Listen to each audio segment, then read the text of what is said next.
주님의 평강을 누리고 가지는 오후 찬양 예배 시간 되기를 간절히 소망합니다. 오늘은 부활절입니다.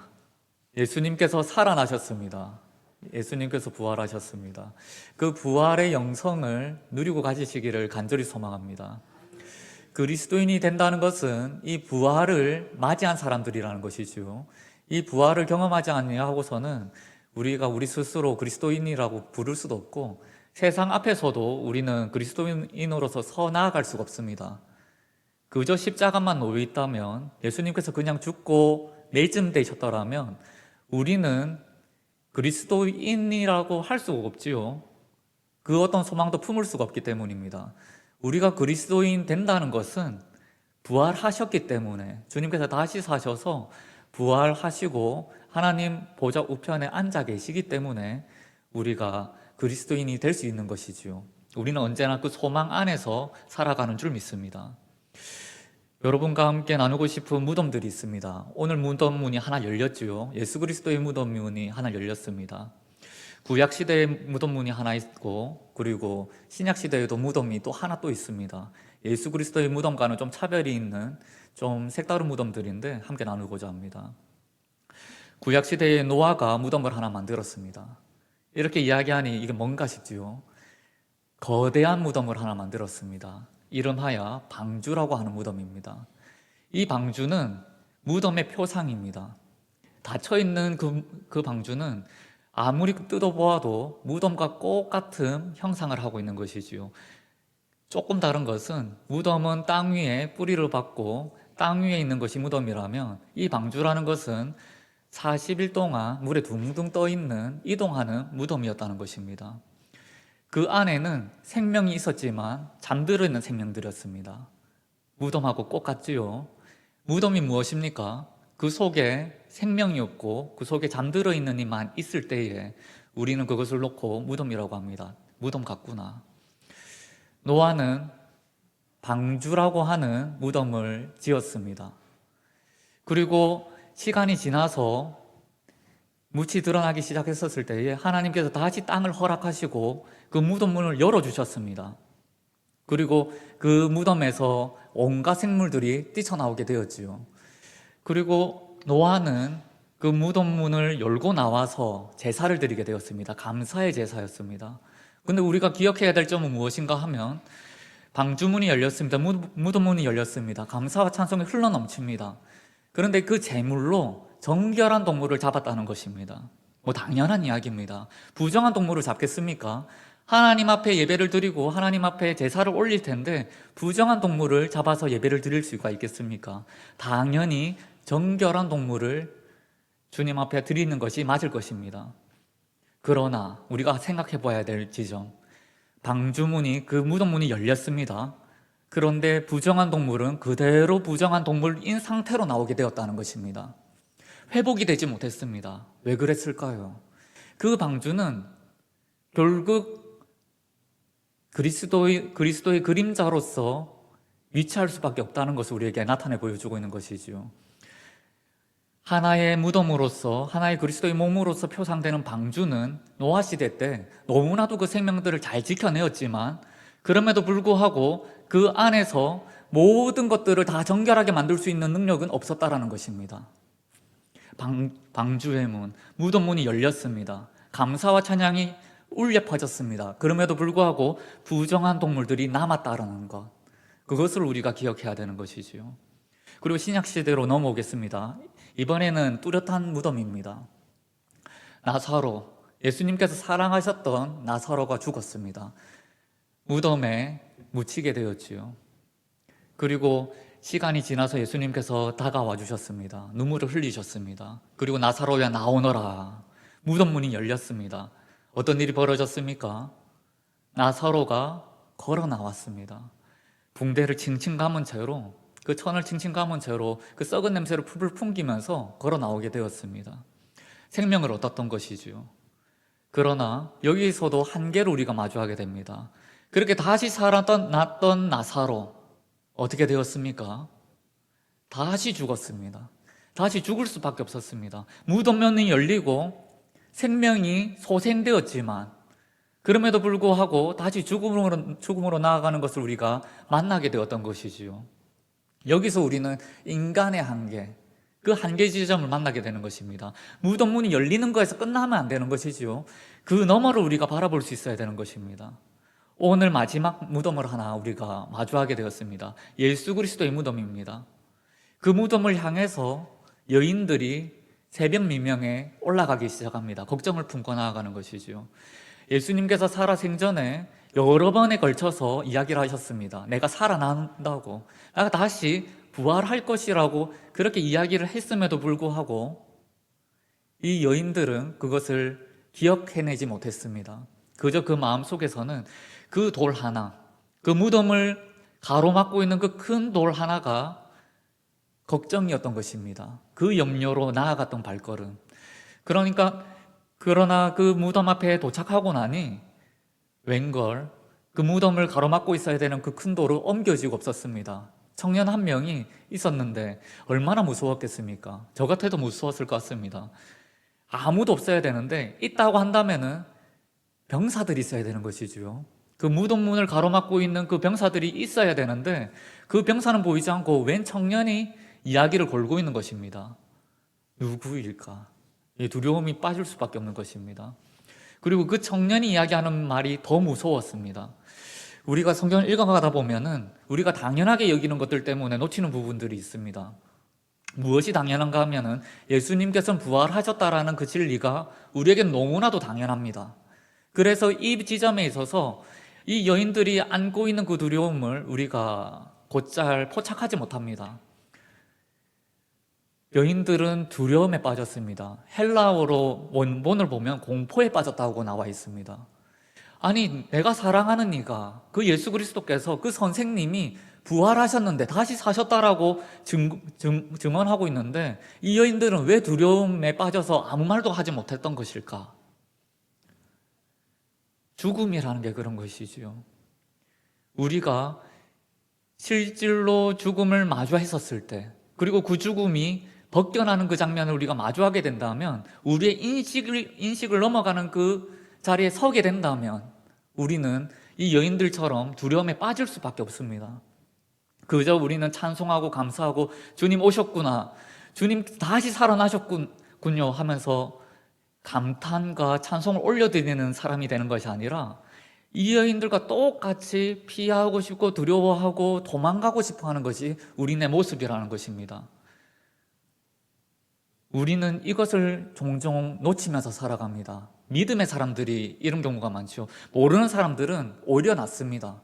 모르기 때문에 우리 그 사람들은 예수 그리스도를 만나는 그 자리에서 이것을 경험합니다. 이 두려움을.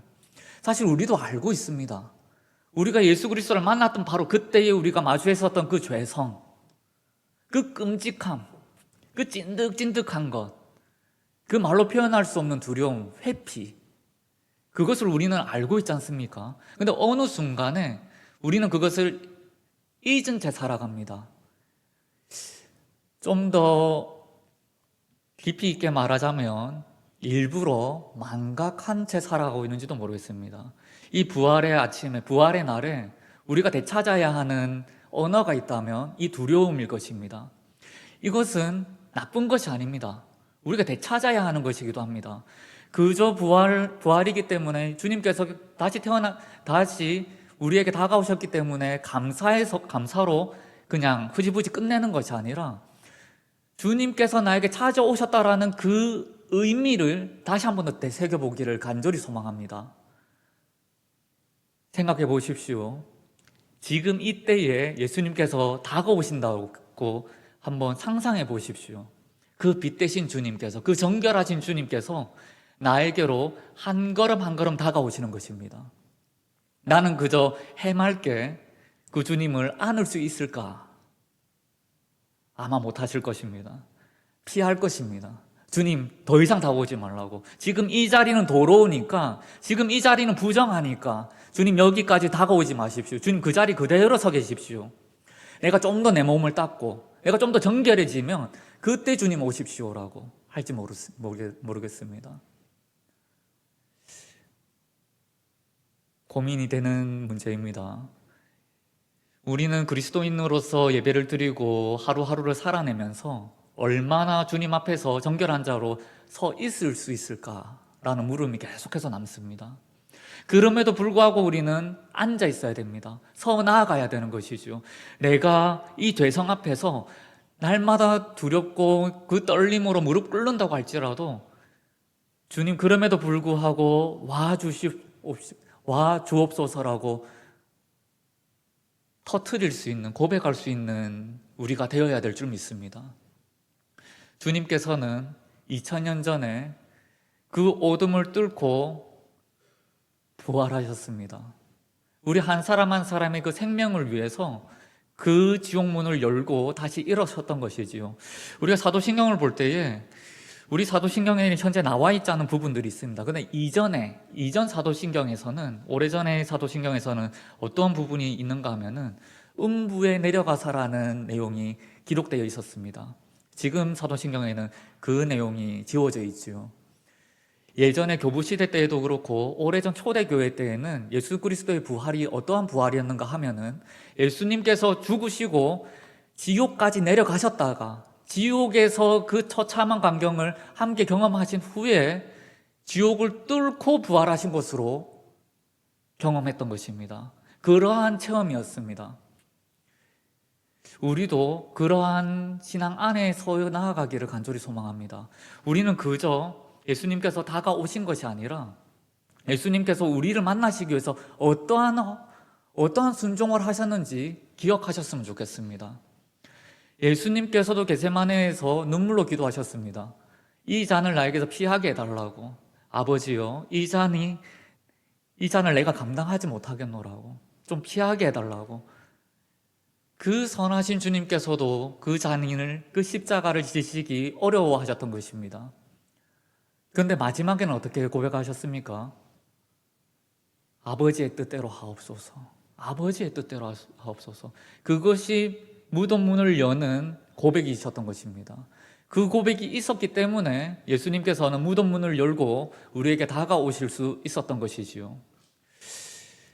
제가 저번 금요기도회 때 오셨던 분은 들으셨을 텐데 제가 예화 하나를 잘못 들었습니다. 425장을 두고 그 예화를 풀었었는데 사실 425장이 아니라 549장의 이야기였습니다. 549장, 오늘 우리가 함께 나눌 찬송인데 내 주여 뜻대로라는 찬송에는 좀 가슴이 절절한 이야기가 숨겨져 있습니다.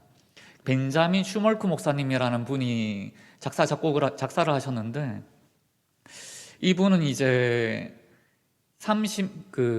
유럽의 30년 전쟁, 그러니까 구교, 가톨릭과 그리고 우리 개신교 간에 30년이 넘는 전쟁이 있었었고 그렇게 폐허가 된 지역에서 전도와 목회를 행하셨던 목사님이십니다.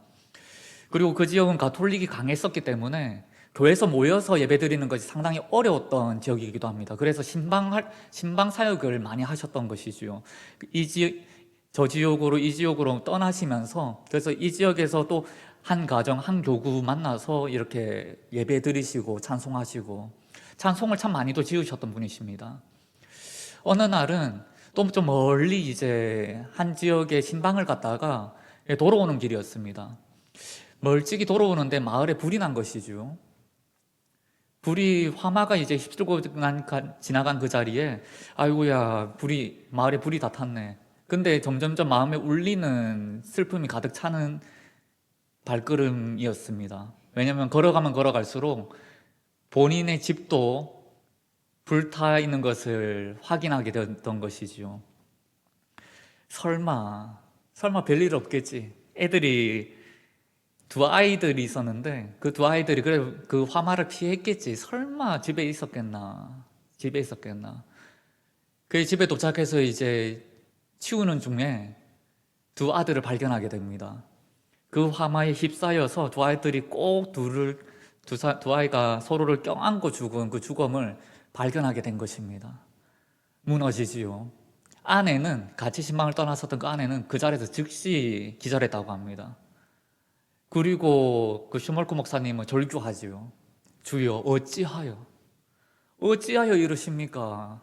어찌하여 이러한 일이 벌어지는지요? 주님 살아계시다면 이러면 안 되는 거 아닙니까? 터져 나올 수 있을 것입니다. 충분히 터져 나올 수 있는, 믿음이 꺾인다고 해도 할 말 없는 그러한 참혹한 현장 가운데서 슈몰크 목사님은 침묵에 빠져들게 됩니다. 그리고 그 가운데에서 잔잔하게 무엇인가 파고 들어왔는데 겟셋마네의 기도인 것이지요. 겟셋마네의 기도가 슈몰크 목사님의 영혼을 치고 들어오게 된 것입니다. 내 원대로 마옵소서. 내 원대로 마옵시고 주님의 뜻대로, 아버지 뜻대로 하옵소서. 이것이 치고 들어오자 거기서 이제 읊조리게 되는 그 단어 하나하나가 모아져서 만들어진 것이 오늘 우리가 함께 부를 내 주의 뜻대로라는 찬송의 가사가 됩니다. 제가 1절만 한번 읽어보겠습니다. 내 주여 뜻대로 행하시옵소서. 온몸과 영혼을 다 주께 드리니 이 세상 고락간 주 인도하시고 날 주관하셔서 뜻대로 하소서. 주님 뜻대로 하소서. 이것은 하나의 무덤을 넘어선 고백이었습니다. 아이들의 무덤 가운데에서, 그 죽음 가운데에서 어떻게 이러한 고백을 할 수가 있을까? 세상에 슬픔들이 많이 있을 것입니다. 친우를 잃은 슬픔도 있을 것이고 부모님을 잃은 슬픔도 있을 것이고 떠나보낸 그런 슬픔들이 있겠지요. 그러나 말로 표현할 수 없는 슬픔 중에 하나가 자식을 잃은 슬픔이라고 합니다. 자식을 잃은 슬픔. 저는 쬐끔합니다. 슬프게도. 말로 표현하는 언어를 넘어가 버리는 그러한 슬픔인 것이지요. 그럴 때에 하나님의 얼굴이 잘 보이지가 않습니다. 그런데 그 가운데에서 어떻게 우리는 은혜를 찾을 수 있을까? 그 슬픔 가운데에서 그 분노, 어떻게 보면 분노라고 일컬을 수 있는 그러한 진짜 캄캄한 어둠 가운데, 무덤 가운데 어떻게 그 무덤의 문을 열 수 있는가? 나로서는 불가능합니다. 절대적으로 불가능합니다. 안에 있는 사람으로서는 그것을 열 수가 없습니다. 밖에서 열어주어야 되는 것입니다. 무덤 문이라는 것을 고민할 때마다, 묵상할 때마다 예수 그리스도께서 안에서 여셨을까 밖에서 여셨을까 고민을 많이 했습니다. 예수 그리스도께서는 안에서 부활하시고 하나님께서 그 문을 열어주신 것으로 저는 묵상하게 됩니다. 하나님께서 그 문을 열어주셨구나. 안에서 태어나고 있는 그 다시 태어난 그 생명을 주님 하나님께서 바라보시고 이제야 그 문을 활짝 열어서 맞이해 주셨던 것이구나. 그것을 체험으로서 알게 되는 것이지요. 예수님께서 그 무덤 문을 열고 나오셨을 때에 이 세상에 있는 모든 만악들이 한꺼번에 다 멸하여졌습니다. 우리가 이해하기 쉽지 않습니다. 왜냐하면 아직도 죄라는 것이 살아서 움직이는 것처럼 느껴지기 때문입니다. 뱀이 꿈틀꿈틀하지요. 그러나 뱀이라는 것을 아는 사람은 이것이 이해가 될 것입니다. 뱀 한번 잡아보셨습니까? 저는 시골에 살 때 뱀을 잡아본 적이 있습니다. 뱀을 죽여본 적이 있습니다. 머리를 깨도 움직입니다. 이 진짜 신기합니다. 좀 더 살아 움직입니다. 그 살아 움직이는 것 때문에, 그 꿈틀꿈틀하는 것 때문에 살았나 의심이 들 때도 있지만 결국 죽은 놈인 것이지요. 잠시 잠깐일 뿐인 것입니다. 뱀이 꿈틀꿈틀하는 것은 그 근육이 살아있어서 꿈틀꿈틀하는 것이지 머리가 깨진 애는 결국 죽을 수밖에 없는 것을 우리는 알고 있습니다. 세상을 휘휘 감고 있는 악의 세력들이 있습니다. 사탄 마귀의 농간이 있는 것이죠. 그러나 이미 2000년 전에 예수 그리스도가 십자가에 못 박힘으로 인해서 그 뱀의 머리가 완전히 쪼개졌습니다. 지금은 그냥 그 죽은 뱀이 그냥 꿈틀꿈틀하고 있을 따름인 것이죠. 그 꿈틀꿈틀한 그 영향 속에서 우리는 마치 뱀이 살아있구나라고 두려움에 빠지는 것입니다. 그것을 넘어가셨으면 좋겠습니다. 예수 그리스도께서 승리하셨고 무덤 문을 열어 제끼시고 살아나셨다는 것, 그리고 그 무덤 문은 다른 누구도 아닌 성부 하나님께서 친히 열어주셨다는 것을 기억하셨으면 좋겠습니다. 제가 여러 가지 무덤을 이야기했습니다. 방주라는 무덤을 하나 이야기했지요. 제한적인 무덤이었습니다. 결국 부정한 동물은 부정하게 남아 있었습니다. 그리고 나사로도 이야기했습니다. 나사로도 결국 죽을 수밖에 없었습니다. 근데 예수 그리스도의 무덤은 어떠합니까? 예수 그리스도는 지금도 살아서 역사하시는 분이십니다. 지금도 우리와 함께 하셔서 우리의 마음을 움직이시고 우리를 그곳에 그 부활의 영에 참여시켜 주시는 분이 예수 그리스도이신 것이지요. 그 무덤문은 지금도 열려져 있습니다. 닫힌 문이 아닙니다. 그래서 그 어떤 이든, 그 어떤 아픔을 안고 있는 이든 교회로 나오면 예수 그리스도의 몸에 참여하기만 하면 정결하여지고 두 번 다시 죽지 아니하는 그 영생의 몸을 입을 줄 믿습니다. 슈몰크 목사가 그것을 누렸던 것이지요. 저 또한 그렇습니다. 영생을 누리는 사람은 그 영생을 바라보게 됩니다. 영생을 누리지 못하는 사람은 눈앞에 있는 그 죽음 앞에서 그냥 끝날 뿐인 것이지요. 영생을 누리시기를 간절히 소망합니다. 우리의 죽음은 끝이 아닙니다. 성경에 면면이 증거되는 바 사망은 어디 있느냐 담대하게 고백하기를 간절히 소망합니다. 우리는 부활절을 통해서 계속해서 기념하는 것이지요.